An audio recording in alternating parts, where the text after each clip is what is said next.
And I was in my dressing room. You don't normally meet David Letterman backstage. That's not how it's done. You go through his producers and sculpt things, and as I had done with Rosie's producers.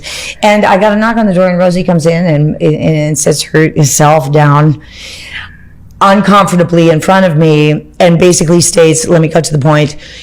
If you bring up the fact that you and Ellen are a couple, I will not promote you.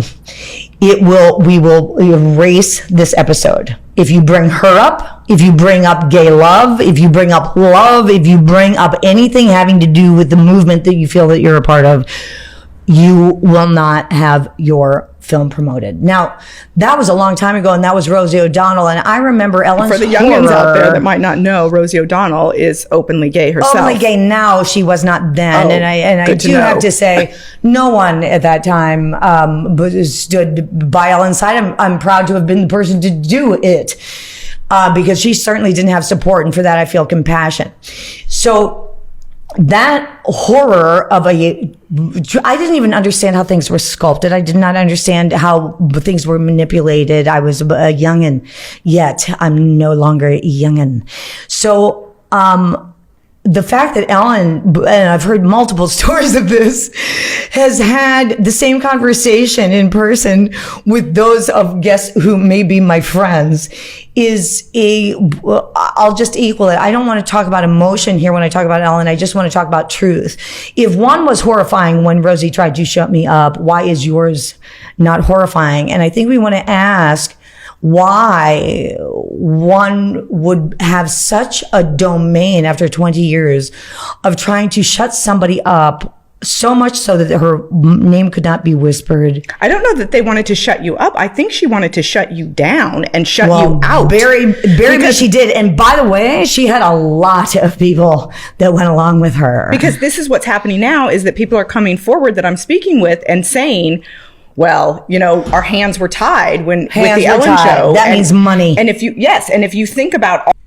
Well, after the suspicious death of Heche, her sons Roma, a 20-year-old boy, and Atlas, a 13-year-old boy, have come out to share their appreciation for the outpouring of support since their mom's death.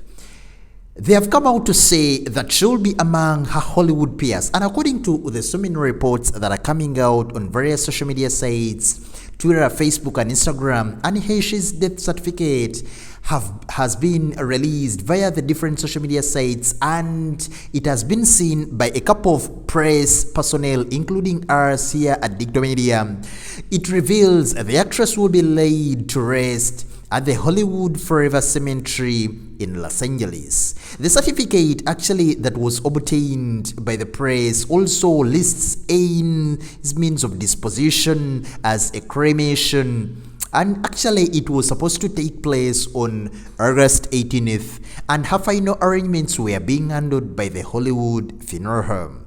A statement that was shared on Tuesday with the press on behalf of Heche's sons, Holma, a 20-year-old boy, said, "My brother Atlas and I want to thank Taylor, Noelle, and all the amazing people at the Hollywood Forever Funeral Service for their kindness, compassion, generosity, and spirit. We are very much convinced that our mother would love the site we have chosen for her. It's a beautiful, serene, and she will be among her Hollywood peers." So that was the statement that was released by the sons after the cremation of their mother, Mrs. Aine Heche. Actually, most importantly, the statement continued and said that the Hollywood Forever is a very good living place where people attend movies and concerts and other events. She was our mom, but the kindness and the outpouring of the past few days reminded us that she belongs to her fans, to the entertainment community, and now the ages. Actually, Aine was taken off the life support on August 14th, 9 days after she was involved in a very, very devastating car crash on August 5th. The actress remained in a coma for nearly a week before it was revealed on August 12th that she was not expected to survive. She was legally declared dead in the state of California on August 12th, though her heart continued to beat until the Sunday, and actually was taken off on 14th of August. On August 5th, Heche was behind her very good Mini Cooper when she actually went into and crashed into a Los Angeles home, and both her car and the residence actually went ablaze. After Heche was declared legally dead, the Los Angeles Police Department told the press there would be no further investigation into the incidents. In this moment in time, all we are saying is let us continue sending messages of condolences to the family, to the sons, and everyone who really loved and actually supported Heche. Rest in power, the Queen, Heche.